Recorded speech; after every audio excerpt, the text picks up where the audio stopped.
Cormac McCarthy and Jacques Derrida fans, we are about to hear from Professor of Philosophy Patrick O'Connor on the connection between Jacques Derrida and Cormac McCarthy's novel No Country for Old Men. If you guys want to be a part of the Cormac McCarthy course, get some Cormac McCarthy t-shirts, and a bunch of other cool things, the links are down in the description below. And let's hear from Dr. O'Connor.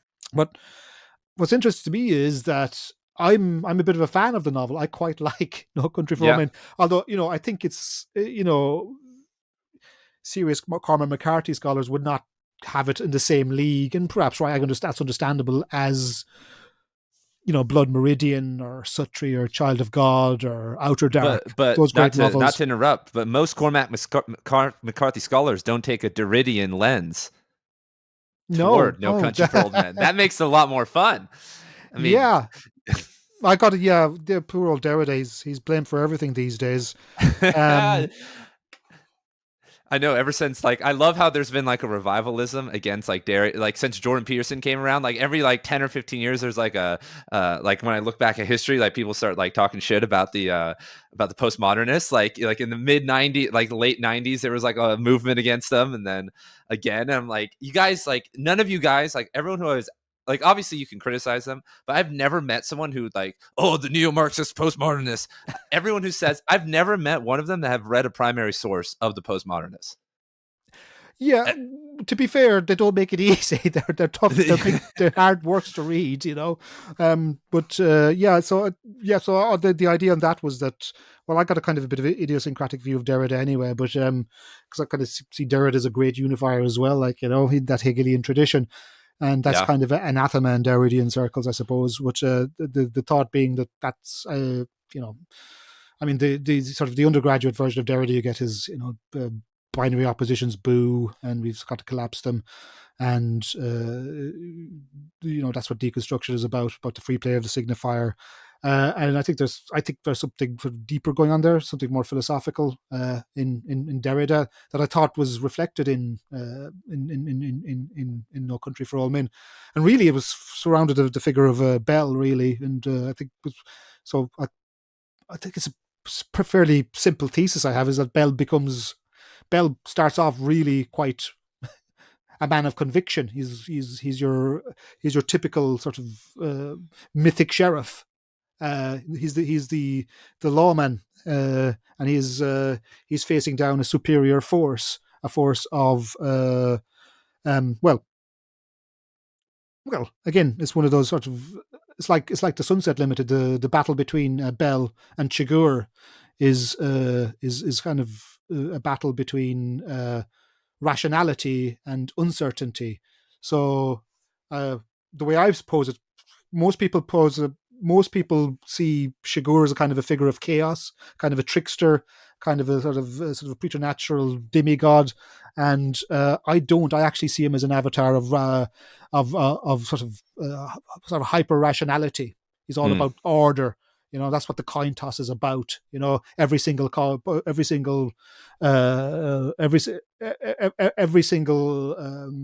every bit of this moment was governed by a law of cause and effect. He's a determinist, and he's kind of, I don't think Cormac McCarthy's anti-rationality in that sense, but I think he's anti-rationality run amok. Yeah. And sort of that kind of frantic rationality.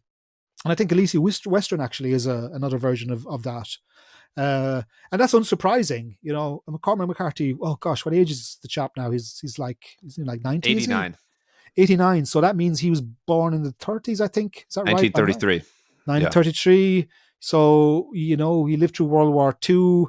And this features also, of course, he features in the Border trilogy, which kind of takes place in the shadow of the Manhattan Project, and he's coming of age right after the dropping of the atomic bomb, which is you don't have to be a critical theorist to say that the Enlightenment came up with some pretty cruel and barbarous tools, and I think that's all of those themes are playing out in his work.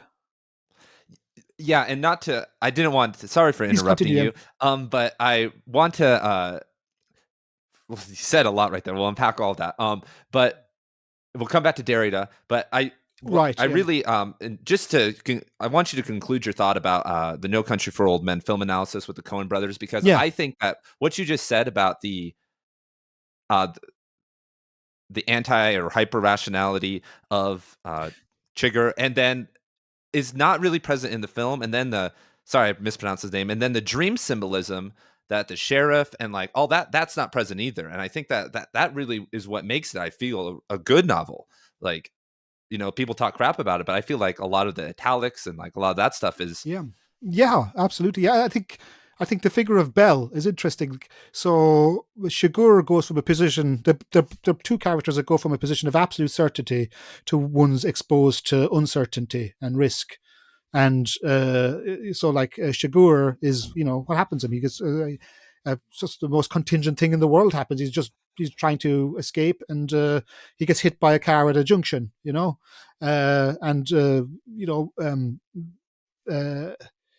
uh, Bell, Sheriff Bell, for in the the bell is stuff, it's a literal tolling of the character. Sorry, not a literal tolling, a figurative tolling of the character who's kind of an elegiac character who's full of certainty, full of convictions, full of knowing the difference between right and wrong.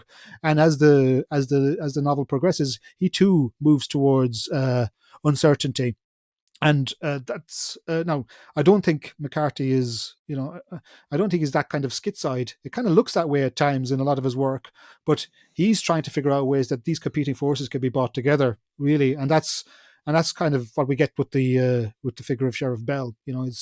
He's someone who learns, I think, something, or he gets a sort of a sense of deepening wisdom, which enables him to transcends the confines of his cultural affiliations, his natural affiliations, his even sort of the idiom of his country, of the American West, as the law bringer, and in some sense, even towards the end, both Shigur and Bell have a little bit of disorder brought into their lives. I think probably Shigur, that's the difference, isn't it? Shigur doesn't really care, Shigur is a yeah. psychopath, hyper rationalist, ultimate instrumentalist, whereas in some sense, um, at the end of No Country for Old Men, Sheriff Bell, to my mind, has a deeper growing wisdom. He has a dream at the end about the ancient trough, and there you see it again, the idea of these ancient battles and these ancient struggles being very, very present, but Mm. also the very thing that opens up possibility.